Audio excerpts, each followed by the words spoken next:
our organization has gone out and actually removed paint over the graffiti. And it seems to be not being maintained. Once we paint over the property owner just figures, okay, well they paint over it, and if it's tagged again, they'll just leave it like that. So this is one particular property that I spoke to Greg Mocker about, 150 Portland Avenue. I spoke to him on September 1st. And if you take a look at it, that's been like that since 2015. And we're in like 2017. Okay. These are a couple of the pictures that were taken of the Stag Group property on 150 Portland Avenue. Now, isn't that disgusting? So besides the graffiti now, there's garbage. So like I had stated, a quality of life citation needs to be given to the property owners for removing the graffiti within 10 days. If it's not removed, then they should pay a hefty fine. Because if I'm double parked, I get a $125 ticket. And that's not fair. But I have to pay the ticket because I'm double parked. So I feel that the property owners should remove the graffiti within 10 days. That's more than ample enough time to remove the graffiti. Okay, now there's one property owner, and they're called Project Canoe. They're the only developer that I know of. Maybe there's others out there, but they're the only ones that I know of that's actually making sure that their property is graffiti free. And they have several different properties, but the one I'm referring to right now, it's on Marion Avenue here in the Bronx and Jerome Avenue. Okay, and if you drive by right now, you're not going to see graffiti. Now, another issue, and I'm going to try to reach out to them, is a Verizon on Jerome Avenue. Across the street. It's disgusting. It is absolutely disgusting. Now, I like LeBron James. I really do. I like his sneakers and everything else. But if they can pay, Verizon can pay LeBron James to do a commercial, then why can't they pay their employees to go out and remove that graffiti? So what's happening here is that the quality of life in the Bronx for some New York City children is depressing. Graffiti is plaguing their surrounding environments. And one property in particular being developed by the Stag Group and the Stag consultant and former board president, Adolfo Carrion. I like Adolfo. We went to his inauguration when he became our Bronx board president. And I reached out to his daughter, Sarah Carrion. It fell on deaf ears. I told her we painted a graffiti in 2015, and I asked her to please maintain that property, and it has fell on deaf ears. Okay? So our organization sent emails after emails about the garbage and the graffiti that has been placed on the property, but has fallen on deaf ears. Heather Guerino spoke with Sarah Carrion personally on the phone about the situation. Our organization painted over the graffiti in June, June 3rd, to be precise, 2015, at no cost because we respect Mr. Carrion. It is now 2017, and since then, the property has not been maintained by the Stag Group. Guerinos Against Graffitti since realized that some, not all, but some of our elected officials or property owners themselves or receive large donations from the developers which could be used to fight this epidemic. We have sent emails out to our Bronx elected officials, and they have been turning a blind eye on the situation. Now, as you know, in the country club section of the Bronx, you will not see graffiti or abandoned properties filled with garbage. These developers are targeting certain parts of the Bronx, and they're getting away with it, Natasha. Why? Now, one particular elected official, Mr. Mark Jonai, said that he's going to clean up the Bronx if he is reelected. So my question to him is, now that you've been reelected, what are you going to do for the Bronx? Because as you know, politicians, they'll make you promises after promises. But then when they get in office, they have their own personal agenda. And at this point, I've had it up to here. I've had it up to here with the promises that politicians make. And then once they make the promise, they don't keep it. Okay? So that's the bottom line right now. I have a whole complete package for you. Okay, You great. can take a look at it. Thank you so That much. one is yours. All of them are yours. Awesome, thank you. You're welcome. Can you just take me back to like the beginning and like tell me like how you got into this and how this got started? Well, I'll let Mr. Guerino answer that. Okay, we were living over Reservoir Oval, okay? And they had a sign there of the entrances of the Oval Park saying like, if you don't like the condition of this park, come to our park meeting with the Parks Department. So I saw the sign, I came back and I told Heather about it. So I made sure that I was there to listen to this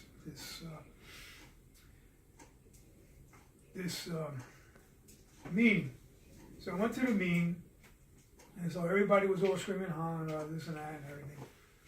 So the two high-ranking members whose names I really don't remember were there. And I said, why can't you get all these entrances painted up nice and cover up all this goddamn graffiti? I mean, you know, don't you got, you know? He says, well, we're kind of short-handed and rely on, you know, volunteer. You know, you didn't say volunteer. You rely on what's that program that they do? The web programs. You know, they hire the workers, but there's never enough of them to do the job. So I said, well, what if you give us the paint and we paint it? Because to me, it's like, yo, I'm in the park, you know, standing there painting don't matter to me, you know? So they both looked at each other, they turned around, they said, yeah, sure, that's we can do that. See, not realizing that they have a volunteer group with each park. They you know, they have volunteer day and stuff. And then you know, or they used to call it the Friends of the Oval Park, Friends of the Marshall Parkway. So it was like these groups that would have the Friends of, and then they'd be able to like apply for grants for the parks and do things, planting this and that. So I like removing the graffiti. So that weekend, the guys came out from parks. I knew them, and they won. And he says, well, here's the paint they said is supposed to be for you, and here's the paintbrushes and everything. So I said, okay. So there were 4 entrances, and then the tunnel. So I started making like each entrance, like, you know, painted over, but a little bit different from each other. You know, whatever paint that, you know, not all gray, no all solid gray, like a darker gray than a cement gray, this gray, and all this stuff. So we'd be doing that and that. So then we would go to more meetings, you know, have the park meetings like once a month. So I would attend those and attend those. So then they decided that the group wanted to make a group called Norwood Against Graffitti, and they wanted to expand out. Some of the people who know what it is, they wanted to raise the money from the neighborhood to hire an outfit, Partners in Grime, you know. That was the name of the group they wanted to hire to remove the graffiti, you know, and that. But to me, I'd rather just had gotten the paint and just painted myself because, you know, I don't like asking people for money. Because to me, it's a good cause, but you know, they kind of like brush me off. I get all kind of, you know, I'm just saying, so I get all kind of different, you know, incy. So after that, we started, and my son was helping me, and he was helping me in his teens. and I would get a shopping cart, get the paint from the pipe department. Everybody would give me paint. And, the post office, the parks department, the police department had paint. Everybody had paint. So I would ride. I worked nights. I used to go in at 5 to 9. So no, 9 to 5 at night. So I would be up in the Bronx at 6 a.m. right? So I could see all the tags that the kids did. So I come along and I paint them over and everything, and be on my way down the block. So when 9 a.m. came around, they would come out and they see all the tags are gone. So it would be the same thing again. They would do it and I come back and they give me over and paint it over again. So at 6 a.m. So they were like, So one teenager who grew up, he was about 20, 22 years old, which I don't remember his name, but he came up to me and he says, we knew you, they said they would call me Nag Man, because it was Norwood Against Graffitti. So they would say, "Here comes Nag Man." So they would do that and everything. So this one kid came to me and says, we took pity on you that we didn't do it in the neighborhood no more. They were like, oh, I was like, oh, thank you, He says, yeah, we stopped doing it in the neighborhood because you were working so hard to keep it clean. So that's what happened. That was how we. Yeah, so that was basically the stuff that I like doing. I called it street furniture. Lamp posts, hydrants, mailboxes, green poles. All that stuff will be included in. And then try to get walls done and this and that. So then, because a lot of people started doing, they wanted to put murals up, because they respect their own artwork. One guy would not graffiti over a guy's his mural. Murals are like, you can't, they have a code. You're not supposed to touch people's murals unless it was for somebody in memory of. So I was trying to get a lot of those put up around the, like in the tunnel and around the school. They put up a beautiful one on Bedford and Marshall Parkway. There's that PS8. Yes. They put one there. They put one on the other side, Briggs. On one side was Bainbridge Avenue, and the other side on the other side of the school was Briggs Avenue, and they did all the blank walls. That's right. And it really looks nice. It really looks nice. So they started doing a lot more murals, and that's if you check our website. You'll see my wife going to. She presents. Want to give back to the kids. Yeah. So what she does, she does murals. Walls of fame. Yeah, walls of Walls fame. of fame, and they also have walls of shame. Yeah, so there's the walls of disgusting shame. Walls. That she appears and she speaks out on them all, and they're all on the company's website, which you have. You can look them up and listen to my wife. So hopefully this would be an eye opener for parents as well. I mean, we're a family-owned business, and we started off doing it just for free, non-for-profit. But I realized that the police department was calling my husband to come out and paint the graffiti off of properties, and community leaders would call upon Sirio, and a lot of times they wouldn't even offer, and they would call also my son, but they wouldn't even offer us a cup of coffee or even donuts or bagels or something, even say thank you. I mean, don't get me wrong, Sirio has gotten a lot of citations throughout the years, and that's all well and good. But now it's to the point now, it's just getting to be normal. It seems like it's normal for our children. And I don't want our children to think this is how they should live. We have a lot of children right now that are currently living in the shelter, and they come from dysfunctional households. So can you imagine a 12-year-old walking to school by himself or herself in the mornings? The home was just so chaotic in the morning, and then they're walking to school by themselves and they see the graffiti. That would bring a child's morale down And this is the reason why we're fighting. We're fighting to make a difference for our children. Because we've had, just like home daycare, here since 1993, actually. So, besides me running the daycare, I'm also a comedian as well. And with that being said, I decided to put that part of my life on hold to really advocate for our children. Because I feel that our Black and Hispanic children are just, they're being forgotten. Because like I had mentioned in the letter that I had given you, if you go in certain neighborhoods of the Bronx, you're not going to see the graffiti. You're not going to see garbage. And just because people's economical situation is what it is, I don't feel that property owners have the right to infringe. They just don't give a damn attitude on our children. It's not fair. And they know that the parents are not really going to advocate as much as they should. So they figured, oh, I don't care. I'm just going to just leave that property unattended. Now, if you notice, all the politicians have their hand in that cookie jar.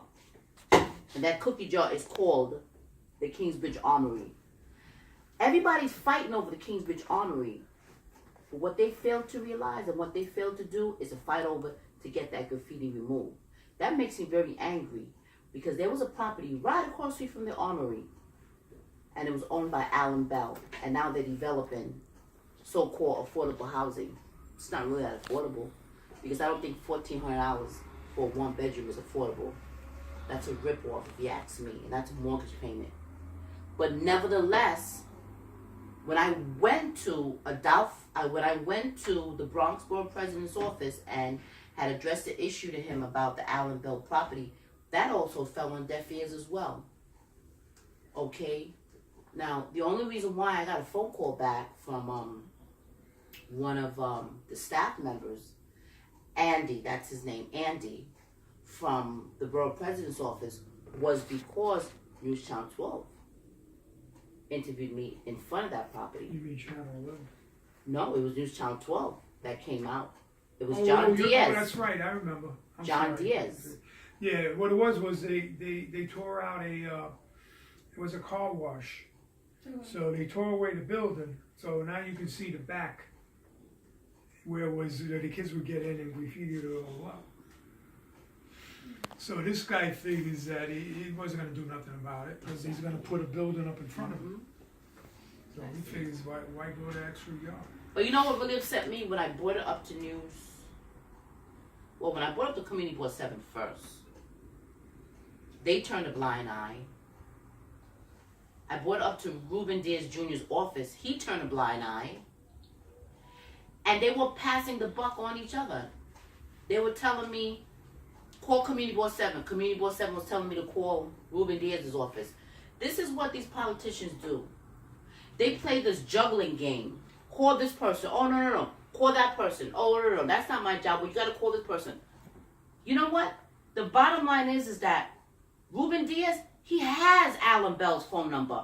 All he has to do is pick up that phone and say, hello, Alan, listen, I have a situation here, and the situation is there's graffiti on your property. Can you reach out to Guerinos Against Graffitti and have a sit down with them, and maybe you guys will come up with a game plan to see how the graffiti can be removed? Nothing. And I think that's what angers me the most, is that politicians reach out to whoever they want to reach out to. Now, I bet you one thing, Mark Messier, he was on the front cover of the Norwood News. Mm-hmm. Looked terrible. But nevertheless, if Ruben Diaz wanted to reach out to Mark Messier, I'm sure he has his number. I have the phone right here. No cord. But I'm sure Ruben Diaz has Mark Messier's number on speed dial. Okay? So the bottom line is that politicians reach out if they want to reach out to you. If they don't want to reach out to you, this is what they do. And that's what they've been doing to our children. Because honestly, they don't care. Now, I also called, and I happen to like Fernando Cabrera. But I'm going to call his chief of staff out on this. Okay, Greg Faulkner. Now, when I call Greg Faulkner in reference to, because he represents the Cambridge section of the Bronx, Fernando Cabrera, and I spoke to Greg, and I know Greg personally, I said, Greg, we have a problem. The problem is the graffiti. What is your boss going to do about it? Because I was told that your boss doesn't like the graffiti. This was last year. Yeah, they all say they don't Right. like anything. Exactly. That's what he said last year, that my boss doesn't like the graffiti, and you know what, we're going to try to do whatever we can to get the graffiti removed, and so on and so forth. I called Greg about a month ago. Greg had the nerve to tell me now. Some of the property owners happen to like the graffiti. I said, really?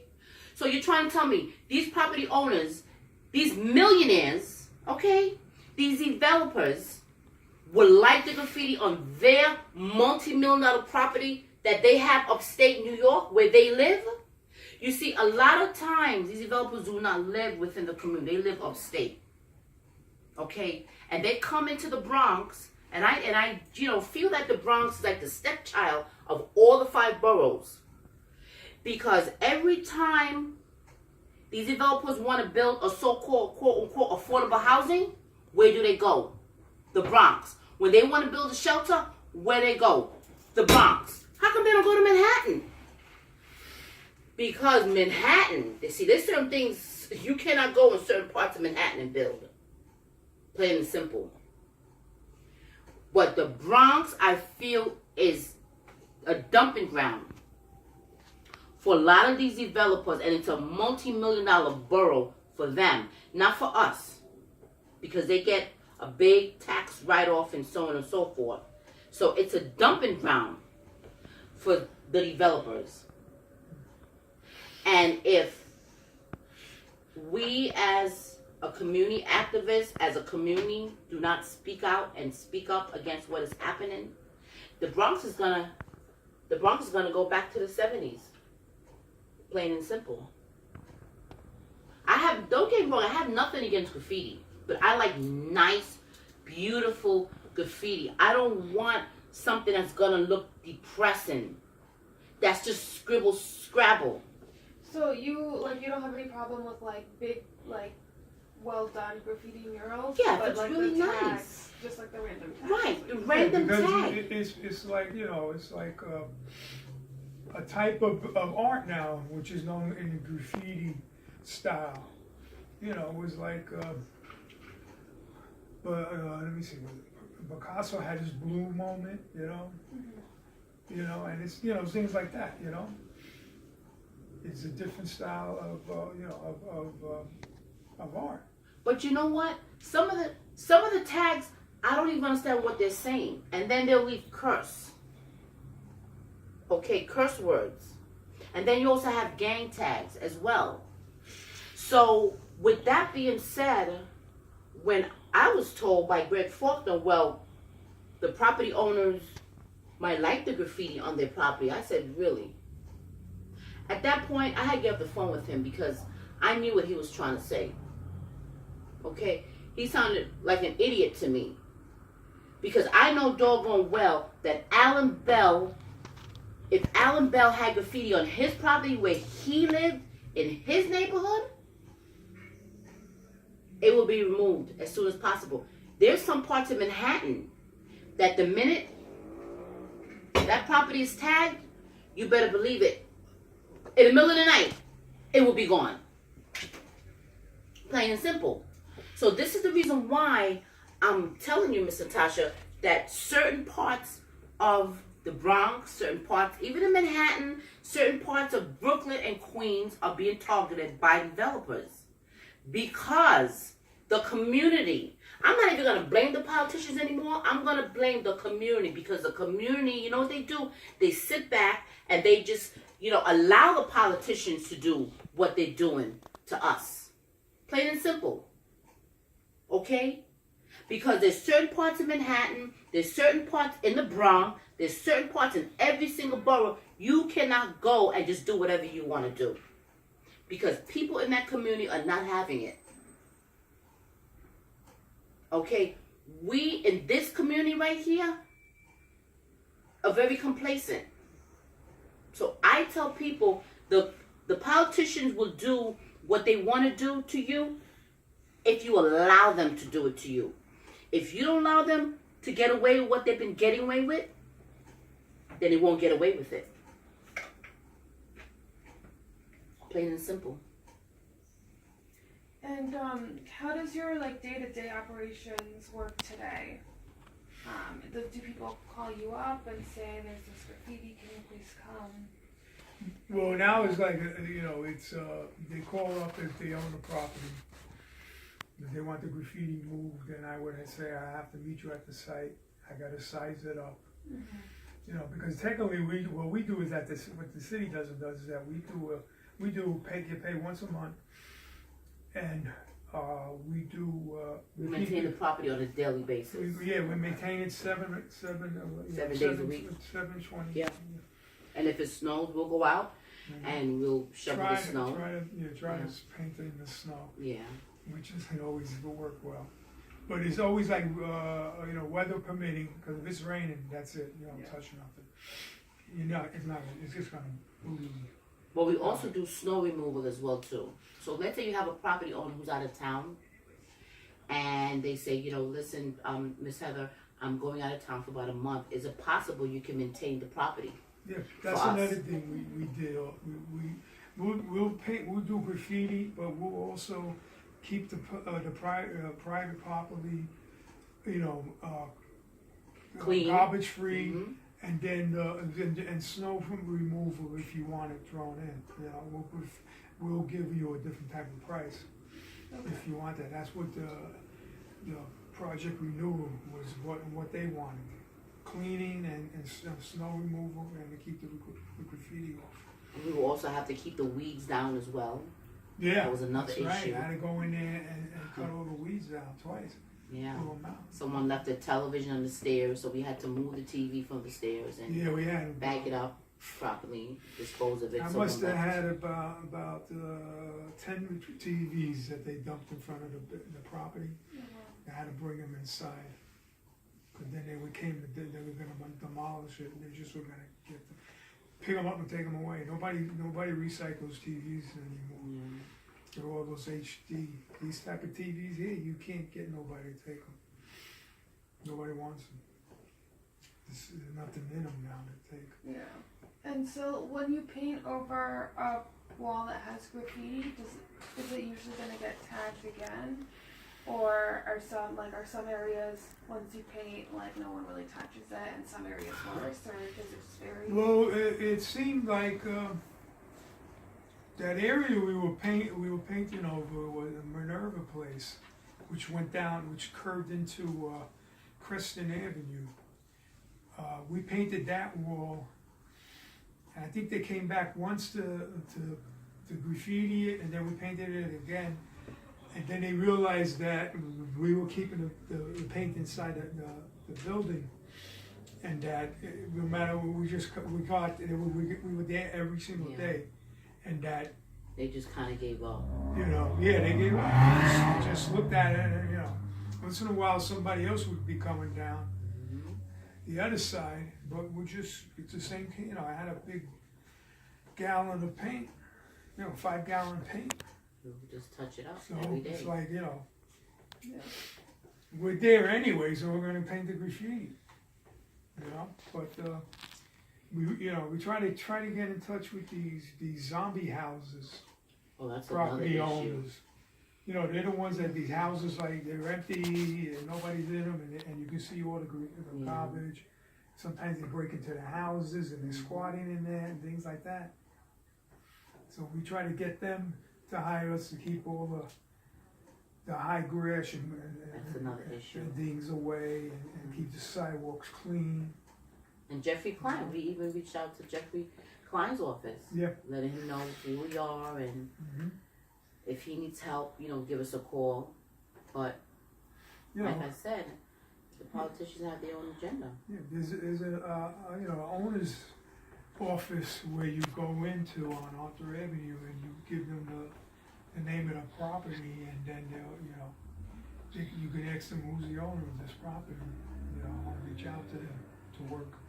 Maybe, you know, it's abandoned, I wanna reach out to the owner and find out if he wants somebody to maintain it, so it'll look decent. That's right. Cause you don't want it to get condemned, and a lot of houses have been condemned by the city. And so when you say that you see like there is a possibility that the Bronx could revert back to the 70s, what exactly do you mean by that? And how do you see that happening? Well, what I mean by that is that with the abandoned or foreclosed homes and the owners of the property just leaving them unattended, as seems to be happening now. Now, I'm not from the Bronx. I'm from Brooklyn. And I'm from a very clean, beautiful neighborhood. I didn't grow up with graffiti around me. So this is like an eye-opener. It's shocking to me, and it's disgusting, and it's depressing. So if we don't, as a community leader, as mothers and fathers and aunts and uncles, put pressure on our political leaders, it will resort back to the 70s. Because right now, you have developers coming into the neighborhood, and for whatever reason, the construction stopped. Could be a lot of reasons. But then once the construction stops, that means whoever's supposed to be coming around to check up on the property, that also stops. So people are just driving by, walking by, throwing garbage. People will get out their cars and just empty 2-3 bags of garbage right in front of that abandoned property. Yeah. Kids are just tagging up the property because they figure, well, nobody cares. I don't want to take the TV that I've had for like 20, 30 years. Where am I going to throw it out at? And they'll just throw it out right in front of that property. It's like a dumping ground. That's how it was from the video that I've seen. Okay? And there's a show that I was watching about the Bronx. The Bronx is burning. I mean, I was like, wow, this is unbelievable. And landlords were actually burning down their own property for the insurance money. So at this point, to me, it seemed like some of the property owners wanted to go back to the way it used to be in the 70s. They don't have an investment. All the Bronx is to them is just a money-making borough. That's why these so-called, quote-unquote, affordable housing, $1,500 that's ridiculous. And people are struggling to try to pay that rent every month. It's a rent. That money is going into developers' pockets. It's not